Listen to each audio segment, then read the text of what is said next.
capítulo 16, del versículo 1 al 13.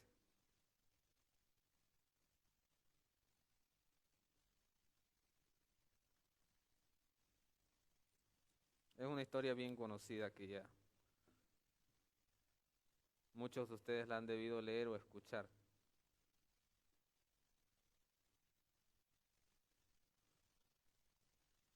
Como les decía, hermano, es una muestra de la misericordia del Señor que hoy estemos en esta mañana aquí. Él nos trajo según su soberana voluntad. Él puso el deseo de que estemos aquí en esta mañana. Y tal vez a muchos de nosotros nos ha venido esta pregunta: ¿por qué el Señor me escogió? ¿Qué vio en mí? ¿Alguna vez se han preguntado eso? ¿Por qué el Señor me salvó? ¿Por qué el Señor me cambió? Porque cada uno de nosotros hemos venido a una vida alejada del Señor. Sea que nos hemos criado en una familia cristiana o no, hemos estado perdidos en nuestros delitos y pecados, y el Señor nos atrajo a su reino. Entonces, ¿por qué el Señor lo hizo? ¿Qué vio en nosotros? Y eso es lo que vamos a responder en esta mañana a través de este pasaje. Oremos, hermanos, para que el Señor hable a nuestros corazones. Señor, te pedimos que hables a nuestra mente, hables a nuestro corazón. Que tú seas glorificado en esta mañana, Señor, que nos des entendimiento de tu verdad, Señor, y que podamos aplicarla a nuestra vida, Señor. Que podamos ver cuán grande es tu misericordia y tu gracia para con nosotros, Señor, y cuán pecadores somos nosotros delante de ti. Necesitados de ti, Señor, somos. Te entregamos este tiempo en tus manos, Señor. Te pido que uses mi boca para transmitir tu verdad, Señor. No mis experiencias, no mi conocimiento, sino tu palabra, Señor. Haz tu voluntad en nuestros corazones, en el nombre de Jesús. Amén. Primera de Samuel, capítulo 16, del 1 al 13. Dijo Jehová a Samuel: ¿hasta cuándo llorarás a Saúl, habiéndolo yo desechado para que no reine sobre Israel? Llena tu cuerno de aceite y ven, te enviaré a Isaí de Belén, porque de sus hijos me he provisto de rey. Y dijo Samuel: ¿cómo iré? Si Saúl lo supiera, me mataría. Jehová respondió: toma contigo una becerra de la vacada, y di: a ofrecer sacrificio a Jehová he venido.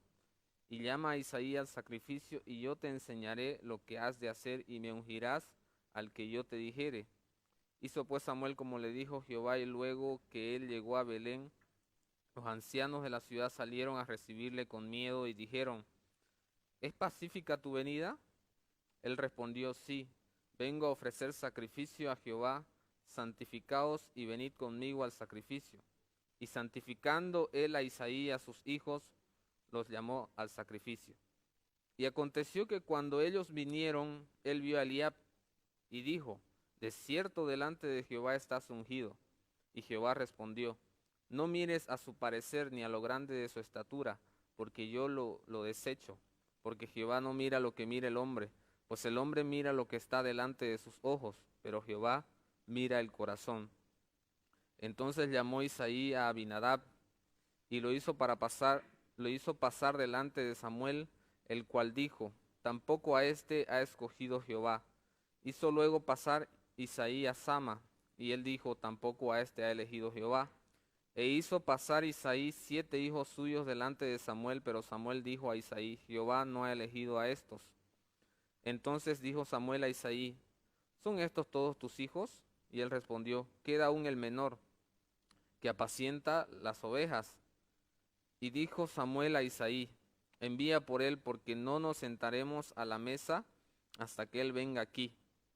Envió pues por él, y le hizo entrar, y era rubio, hermoso de ojos y de buen parecer. Entonces Jehová dijo: levántate y úngelo, porque este es. Y Samuel tomó el cuerno del aceite y lo ungió en medio de sus hermanos. Y desde aquel día en adelante el espíritu de Jehová vino sobre David. Se levantó luego Samuel y se volvió a Ramá.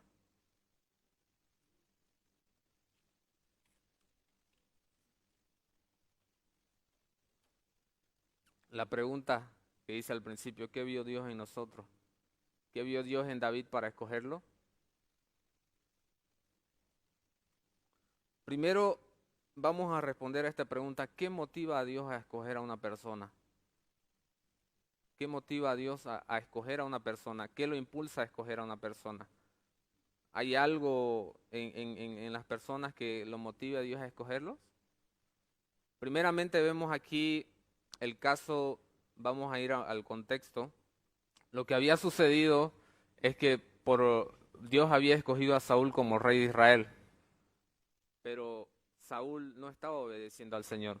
Lo último que había hecho él era creer que había obedecido al Señor, pero no lo había hecho. El Señor le había mandado a, a exterminar a los amalecitas, tanto a todos sus habitantes como a los animales eh, de granja, que son las vacas y los becerros, las cabras. Pero Saúl no lo hizo así. Y también tenían que exterminar al rey de Amalec, y Saúl no lo hizo así. Y muchas veces también tenemos esa actitud nosotros, creyendo que estamos obedeciendo al Señor y torcemos las escrituras a nuestra propia conveniencia, como bien nos parece, así como lo hizo Samuel, y creemos que estamos obedeciendo al Señor. Y uno de estos pasajes, versículos que voy a ver en el segundo punto, es mal utilizado también para que nosotros hagamos conforme a nuestra conveniencia. Y eso es lo que sucedió con Saúl. Y por ello es que Saúl fue desechado, por su desobediencia. Obediencia a medias, que no existe, es desobediencia. Y si nosotros vemos a lo largo del libro de Primera de Samuel, vemos el orgullo de Saúl. Y para aquellos que saben muy bien la historia de David, no fue que David fue perfecto y no cometió nunca pecado. Cometió pecados igual que Saúl. Pero Dios mantuvo su reino. ¿Cuál es la diferencia entre Saúl y David? ¿Por qué el Señor no decidió desechar a Saúl y no desechar a David?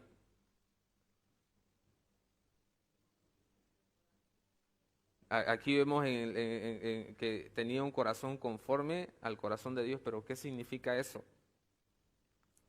Primeramente, antes de responder esa pregunta, Dios no escoge basado en emociones. Dios no escoge basado en nuestros deseos o nuestras emociones o cómo nosotros nos sentimos. Dios no hace así, y eso es lo que vemos aquí con Samuel. Dice que él estaba triste porque había pasado bastante tiempo con Saúl, que ya se había hecho muy, muy amigo de él, y le dolía que el Señor deseche a Saúl. Samuel estaba dolido por eso y estaba llorando, y el Señor le dice: ¿hasta cuándo llorarás a Saúl habiéndolo yo desechado para que no reine sobre Israel? Llena tu cuerno de aceite y ven, te enviaré a Isaí de Belén, porque de sus hijos me he provisto de rey. El hecho de que Samuel esté ahí llorando, tal vez también hace alusión a que él esté intercediendo por Saúl para que el Señor lo haga, lo mantenga en su reino, pero ya el Señor lo había desechado. Las emociones que tenía Samuel no movieron en nada al Señor para que él cambiara de decisión. Asimismo, el hecho de que el Señor nos toque a nosotros y nos cambie, nos transforme, no depende de nuestras emociones. Dice en Romanos 9 que no depende del que quiere o del que corre, sino de Dios, que tiene misericordia. Dios decide tener misericordia de nosotros. No es que Dios dice: ay, pobrecito, mira cómo está pasando su vida, me da pena. No, simplemente Él decide. No, y nuestra mente no puede entrar como el Señor decidió tocarnos a cada uno de nosotros, pero Él decidió tocarnos. Él decidió que esta mañana estemos aquí y escuchemos este mensaje en su soberana voluntad. Y dijo Samuel, versículo 2: ¿cómo iré si Saúl lo supiera? Me mataría. Jehová respondió: toma contigo una becerra de la vacada y di: a ofrecer sacrificio a Jehová he venido. Aún estaba tan emocional Samuel, estaba tan emocional que estaba desconfiando del Señor. El Señor lo estaba enviando. Mire, en el versículo, en el capítulo anterior, si nosotros leemos, cuando Saúl viene con el rey amalecita y viene con todo el ganado como botín en la guerra, los reprende Samuel. ¿Y qué más hace Samuel? Mata al rey amalecita. Entonces ahí estaba mucho pueblo viendo todo eso. Y ahora vemos a un Samuel que mata al rey amalecita como obediencia al Señor y ahora le tiene miedo a Saúl. ¿Por qué? Porque estaban sus emociones ahí. Estaba tan emocionalmente perdido porque Saúl había sido desechado que estaba perdiendo de vista quién es Dios. Imagínense que Dios se moviera así como nosotros muchas veces reaccionamos por nuestras emociones. No, estoy enojado y le grito. A veces incluso tomamos decisiones incorrectas por estar contentos. Pero Dios no se mueve así. Dios no está cegado por sus emociones así como nosotros. Y esto nos lleva también a que en esos momentos en que estemos muy emocionalmente controlados en nosotros mismos, vayamos al Señor y le pidamos que Él nos ayude a tomar decisiones correctas. Vemos que la elección del Señor es una decisión, no basada en emociones. Y vemos hasta el versículo 5 que todo se mueve por emociones. Saúl primero llora por Samuel, Samuel llora por Saúl, luego tiene miedo por causa de Saúl porque se entere lo que él va a hacer. Y vemos también al pueblo de Belén, a los ancianos. Aquí Dios le da el mandato en el versículo 2 y el versículo 3. Y llama a Isaí al sacrificio y yo te enseñaré lo que has de hacer y me ungirá al que yo te dijere. Hizo pues Samuel como dijo Jehová y luego que él llegó a Belén, los ancianos de la ciudad salieron a recibirle con miedo y dijeron, ¿es pacífica tu venida? Ahí nuevamente vemos las emociones de parte de los ancianos. Se acercan a Samuel con miedo. ¿Y por qué estaban con miedo? Porque por lo que les expliqué que había pasado el versículo anterior, el capítulo anterior. Él había matado al rey amalecita. Entonces, ahora Samuel viene también con esta intención de castigarnos a nosotros por algún pecado que hemos cometido. Ese era su miedo. Pero no, Samuel le dice, vengo en son de paz, vengo pacíficamente. Pero esa pregunta fue orientada por las emociones, por el temor. Porque era el profeta del Señor y lo que debían hacerlo es recibirlo con las manos abiertas. Porque ¿qué hubieran hecho si les hubiera dicho, no, vengo aquí a ofrecerles castigo de parte del Señor? ¿Lo hubieran dejado entrar o no? No sabemos. Pero tenían ese temor. Tenían ese temor. Entonces, si el Señor no se deja gobernar por sus emociones, al tomar decisiones, a elegir a una persona, también nosotros no debemos dejarnos gobernar por nuestras emociones. Porque si nosotros analizamos nuestra propia vida y cuando hemos tomado decisiones basadas en nuestras emociones, siempre nos ha ido mal. Y cuando estemos en esas situaciones, pidámosle al Señor, Señor, tú que no te dejas gobernar por tus emociones,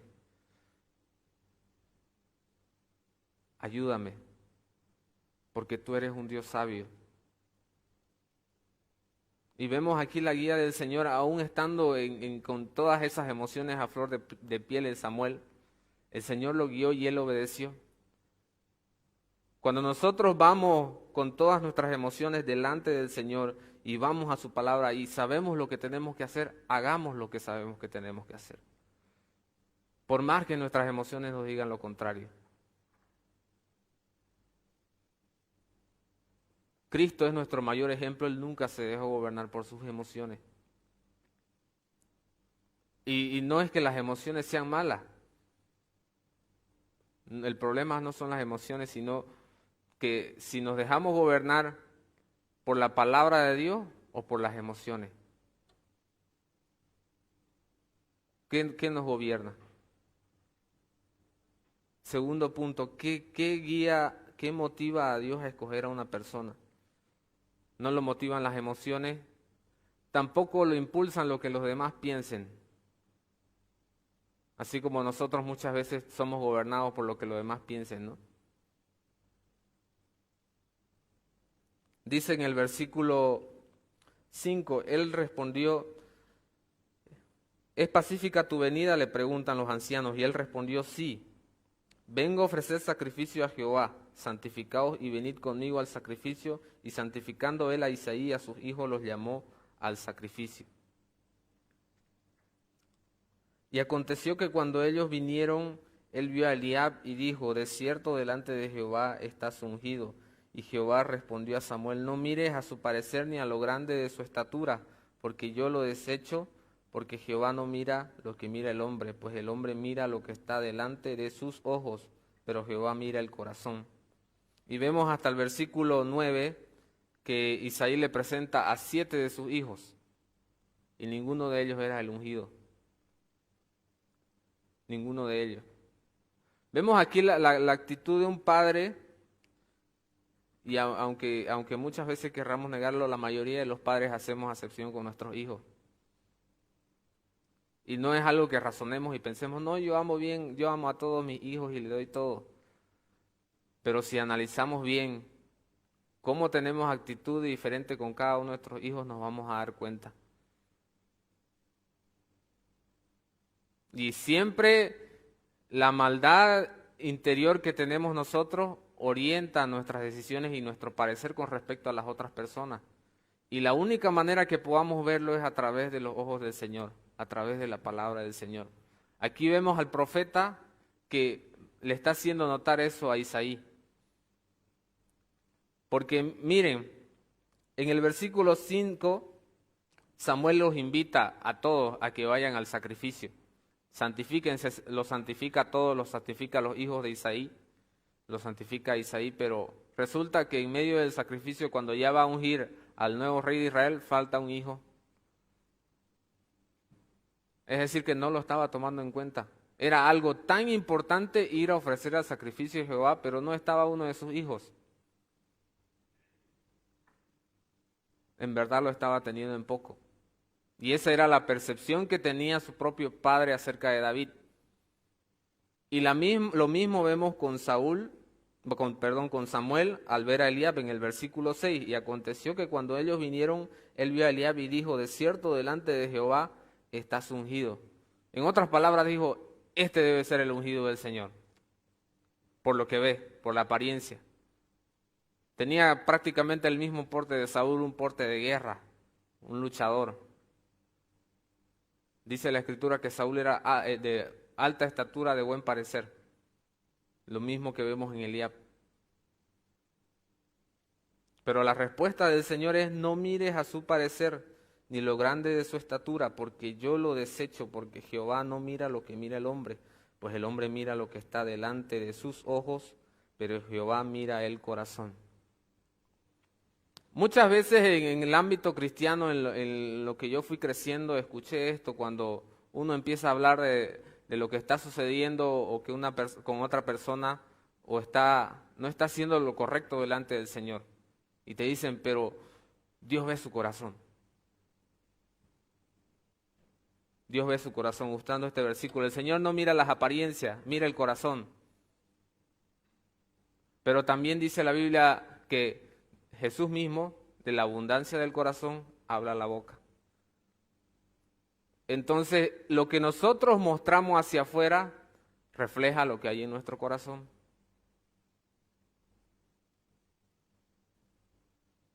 No es que David era una persona perfecta, excelente, no cometía pecado, sino era el constante arrepentimiento que había en su corazón.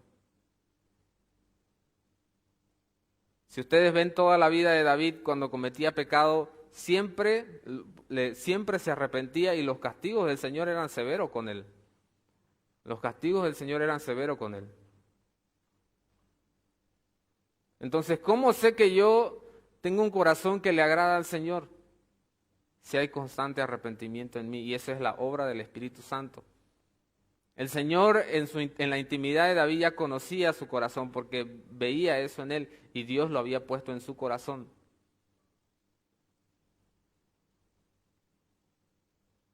Entonces, La respuesta es a la pregunta, ¿qué motiva a Dios a escoger a alguien? Simplemente porque Él quiere, porque es su voluntad. ¿Qué motivó a Dios a escogerme y a salvarme? Simplemente porque Él quiso. Y todos los frutos que veo en mi corazón, frutos de arrepentimiento, son porque Él los pone a través del Espíritu Santo. Ese corazón conforme al corazón de Dios, de David, Dios lo puso. Dios lo hizo. Dios trabajó en David y seguía trabajando cuando él era rey. Esa es la gran diferencia entre Saúl y David. Si nosotros leemos hasta el capítulo 31 de Primera de Samuel, que es la muerte de Saúl, vemos el orgullo de Saúl hasta el último momento de su vida. Siempre queriendo guardar su apariencia, siempre queriendo guardar lo que ven los hombres y no lo que ve Dios. Pero David no fue así. Siempre él se avergonzó de su pecado, y es más, yo no he leído en las Escrituras, pero es probable que todo el mundo se enteró del pecado que él cometió con Betsabé, pero él lo reconoció. Al principio trató de taparlo, no hasta llegar al punto de asesinar al esposo, pero luego reconoció su pecado. Pero en ningún momento ustedes, desde el momento en que Saúl fue ungido hasta el final, en 1 Samuel 31, vamos a ver algo de arrepentimiento en su vida. Por eso el Señor lo desechó. Un corazón conforme al corazón de Dios es un corazón arrepentido, un corazón quebrantado, no un corazón perfecto. ¿Hay arrepentimiento en mi corazón? ¿O paso por alto mis pecados? Y digo, al Señor no le importa lo externo, le importa mi corazón. Torciendo lo que dice en este pasaje. No me diga nada, hermano, usted no le interesa mi vida. El Señor sabe mi vida interior, Él me conoce, usted no me conoce. Tengamos cuidado con torcer la Escritura, hermanos, para nuestra conveniencia. Obediencia a medias como Saúl. Él torció la palabra del Señor al decir, yo he obedecido al Señor. Pero trae su botín y al rey Agag como un trofeo. Y viene un hermano hacia nosotros y nos dice, hermano, estás en pecado. No estás obedeciendo al Señor, o esto que estás haciendo no es correcto. No te interesa mi vida, no te metas con mi vida, soy yo y el Señor. Yo sé cómo estoy con el Señor, vos no sabes nada. ¿Cuál es nuestra actitud cuando alguien viene hacia nosotros y nos corrige? Cuando Natán viene y lo confronta a David, él no encubre su pecado, él lo reconoce. Y hermanos, esperemos que muchas veces Dios por amor hacia nosotros y en su misericordia envíe personas para que nos confronten, porque Él no quiere que nos perdamos. Y mostremos un corazón conforme al de Él. Entonces, primero, hermanos, busquemos agradar al Señor en nuestros corazones y en las apariencias, en lo que las personas vean. Las personas van a ver lo que hay en nuestro corazón a través de nuestras actitudes, a través de la manera que hablamos. Van a ver dónde está el centro de nuestra vida. Nuestras actitudes demuestran si estamos siendo orientados por lo que piensan los demás o por lo que Dios piensa. Porque cuando nosotros negamos nuestro pecado delante de los hombres, es porque estamos guardando nuestras apariencias. Pero cuando lo reconocemos, es porque estamos queriendo agradar al Señor.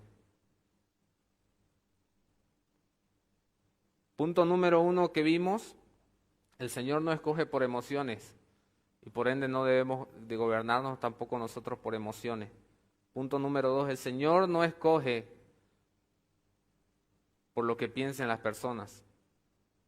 De la misma manera, nosotros no debemos ser guiados por lo que piensen las demás personas para obedecer al Señor. Y punto número 3, el Señor escoge por su soberana voluntad. Eso es lo que motiva al Señor. No depende del que quiere o del que corre, sino de Dios que tiene misericordia. Romanos 9:16. Entonces, el versículo 11, entonces dijo Samuel a Isaí, ¿qué son estos? ¿Son estos todos tus hijos? Y él respondió, queda aún el menor que apacienta las ovejas. Y dijo Samuel a Isaí, envía por él, porque no nos sentaremos a la mesa hasta que él venga aquí. Envió pues por él y le hizo entrar, y era rubio, hermoso de ojos y de buen parecer. Entonces Jehová dijo, levántate y úngelo, porque este es. Y Samuel tomó el cuerno de aceite y lo ungió en medio de sus hermanos, y desde aquel día en adelante el Espíritu de Jehová vino sobre David. Se levantó luego Samuel y se volvió a Ramá. Aquí vemos que especifica cómo era David. Era rubio y de hermoso parecer. Entonces, ¿y qué pasa? Dice el Señor que no mira las apariencias. El Señor no tiene nada en contra con la belleza. No tiene nada en que nosotros nos veamos bien. Pero lo que más le interesa es nuestro corazón. David no miraba lo externo de él, así como Dios. Y Dios fue trabajando en su corazón y fue trabajando hasta lo último de sus días, así como lo está haciendo con nosotros. Por su soberana voluntad, por su gracia y por su misericordia. Entonces, hermanos, la respuesta a la pregunta cuando nos venga a la mente, ¿por qué el Señor me escogió? ¿Qué vio en mí? No vio en nada, solo pecado. Solo pecado. Pero Él decidió un día tocar nuestras vidas. No importa en qué tiempo lo hizo, si lo hizo cuando yo era adolescente, ya cuando yo estoy mayor en los últimos de mis días, lo importante es que Él me tocó y estoy aquí. Y estoy buscando santidad día a día por el Espíritu Santo, porque el Señor puso eso en mi corazón. Y cuando hay santidad, yo no me dejo gobernar por emociones, así como el Señor no se dejó gobernar por ninguna de las emociones de Samuel. No me dejo gobernar por lo que los demás piensen, sino me dejo gobernar por la voluntad del Señor, por su palabra. Dejémonos gobernarnos por la palabra del Señor. Día a día busquemos santidad a través de la palabra del Señor. Porque Él nos ha escogido por pura gracia y por pura misericordia. Recordemos eso siempre, hermano. Y si en este momento hay alguna persona que siente que no hay santidad en su vida, que ve que no hay santidad en su vida, es importante que se vuelva al Señor en arrepentimiento. Si ve que no hay este corazón conforme al corazón de Dios, es probable que esté de ida al infierno. Si no hay arrepentimiento en mi vida, no hay el Espíritu Santo en mi vida.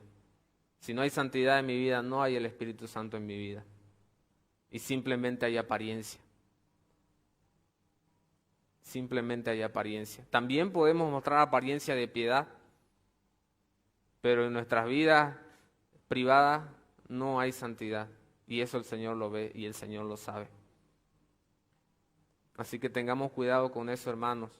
Y aquellos que no tienen arrepentimiento en su vida, vuélvanse al Señor. Y aquellos que están caminando en santidad, sigan buscando más del Señor a través de su palabra para que Él los transforme día a día. Oremos, hermanos. Señor, te damos gracias por esta palabra. Entendemos, Señor, de que a ti te plació escogernos. A ti te plació traernos en esta mañana a escuchar esta palabra, Señor. Y te pido que te glorifiques en nuestras vidas, Señor, que nos concedas arrepentimiento día a día por medio de tu Espíritu Santo, que reconozcamos cuán pecadores somos delante de ti y cuán necesitados somos de Cristo, Señor. Ayúdanos porque nuestro corazón perverso, Señor, no quiere reconocer eso. Ayúdanos, Señor.